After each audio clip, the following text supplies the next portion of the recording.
ہو گئی. پھر شاہ بن نورانی صاحب، نور اللہ توکلی، نور بخش، یہ 3-4 مولوی جا کے ضیاء الحق نو ملے، کہنے لگے حضرت ایتھے نال عید بھی پا دیو.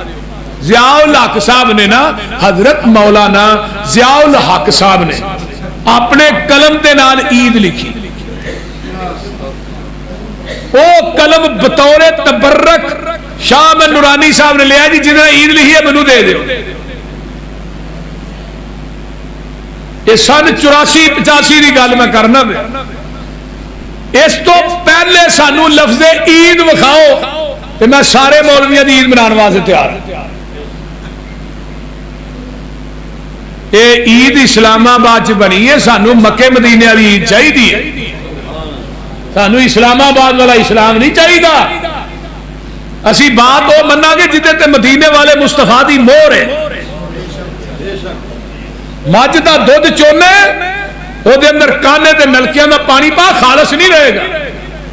وہ دے اندر ڈیو پا، مرینڈا پا، کوکو کولا پا، شیزان پا، زمزم پا دے، پھر بھی خالص نہیں. دودھ اوہی خالص ہے جڑا مجھ دے تھنا چو ڈائریکٹ نکلیا، تے دین اوہی خالص ہے جڑا محمد دی زبان نبوت چو ڈائریکٹ نکلیا. باقی سب ندی. حضرت امام مالک رحمہ اللہ مسجد نبوی تے منبر تے چڑھے نے، مسجد نبوی فول لے، آپ فرمان لگے من ابتدع الاسلام، او لوگوں جن نے اسلام سے بدعت نو ایجاد کیتا ہے، پھر وہ کہندا فقط رآ حسنۃ نے بدعت حسنین، اصل دے اندر اس بدعتی دا کیتا ہے قد خان محمدن، نبی نے ساڈے تقدیر پہنچان لگیا خیانت کیتی ہے، پورا تے اسی کرن دے ہیں. نبی نے پورا دین نہیں پہنچایا، پورا دے ہی کرنے ہیں. معاذ اللہ. امام مالک دا نوٹ جڑا قول جڑا نوٹ کیجئے،